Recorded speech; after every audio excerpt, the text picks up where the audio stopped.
Dad started at the research station, and then it evolved into wanting to branch out into his own business. He took some of the workers from the research station, and they helped out part-time and evenings, and kind of evolved from there. Mom and Dad bought it in 1964. Dad continued to work for the research station until 1980, and my mom did a lot of the work during the day before that, and then he came on a little bit more full-time and always had evening help and kids help along with it. We learned a lot of things, like firsthand from my dad. We did take some schooling too, but on-hand learning was always the most valuable, in my opinion. What would you say would be the most valuable thing you learned through the whole 60 years? I think the work ethic is number one, which is carried on till today. The hours, and you realize how much time is put in. Growing product, how at mercy you are to the weather and everything that happens along with it, and always wanting a quality product for the people to buy, I think has always been a big thing. Good customer service over the years.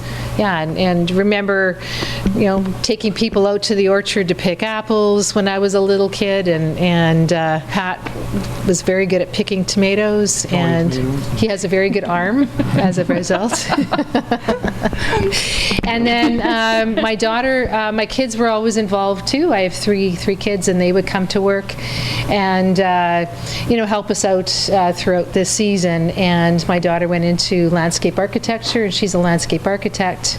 Worked in Saskatoon for a while, and then decided to join us. I'm here now, and I get to work with my family every day. I said to Mom this morning, up until recently, Oma was still here every day.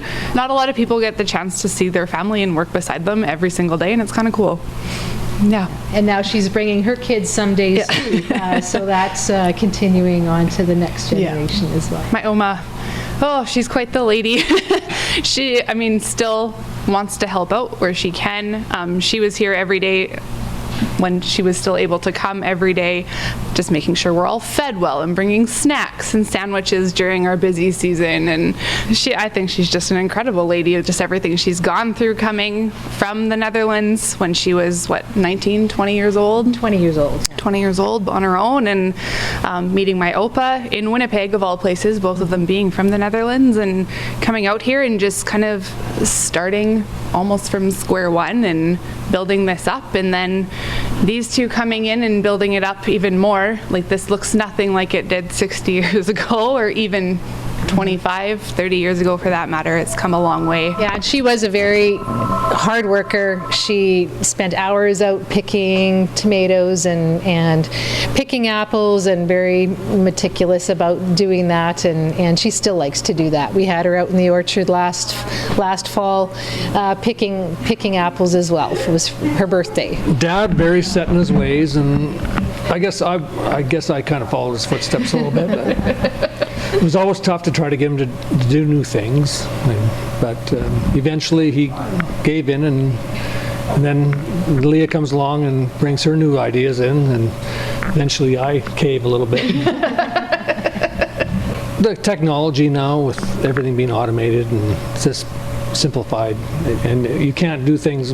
I can remember shucking corn by hand, and you just can't do things with the labor cost these days. You have to be more efficient, and you have to move with the times. And it's always good to have some younger eyes in there to give us a kick forward.